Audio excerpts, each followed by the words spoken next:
रस्ते असतील, बंधारे असतील, विजेचं काम असेल, डीपीडीसीचा निधी असेल, जसा मंत्री झालो त्या पद्धतीनं 2-3 डीपीसीसी झाल्या. 10 डीपीसीसी मध्ये आपल्या भूमपरांडावासीला डीपीसीचा 50% निधी आणलेला आहे. तुम्ही कागदावरती बघून घ्या तिथं.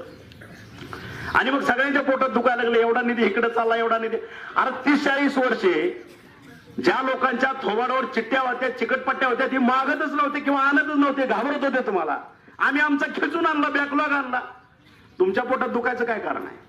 आणि ज्यांनी 25-30 वर्ष हा मतदारसंघ आज अविकसित ठेवायचं काम केलं, त्या ठिकाणी आपण कुठेतरी विकसित करण्याचा प्रयत्न करतोय. आणि ह्यांनी तुम्ही बघा, एक एक गोष्ट थोडा इतिहासात जा. सगळ्या सहकारी संस्था यांनी बंद पडल्या. दूध संघ असेल, डीसीसी बँक असेल तुमच्या आमची जिव्हाळ्याची, ती बंद पडून टाकली. सुतमिल असेल, बंद पडून टाकली. आता ती बाणगंगेचा कारखाना सुद्धा त्या काकाला दिला म्हणून त्याचं ती दुग्ध चिमणी पेटते. आलं लक्षात? आज तुमचा गेटकेंचा शिक्का पुसण्यासाठी 2008ला ज्यावेळेस आपण हा सुरू केला, दिल्लीपासून गल्लीपर्यंत विरोध झाला होता. त्या काळात काका, पुतण्या, मामा, अमुक तमुक सगळ्यांनी त्यालाही पूर्ण छातावर पाय देऊन चालू केला आपण.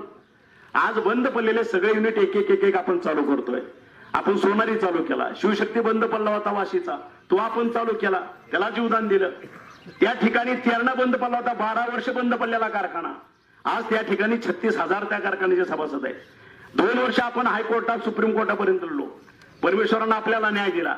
जसा ताबा मिळाला 6 महिन्यात आपण पहिला चाचणी हंगाम गेल्या वर्षी आपण चालू केला. सगळ्यात जास्त 2825 रुपये त्या ठिकाणी भाव दिला. तुमच्याकडे 2925 रुपये भाव दिला.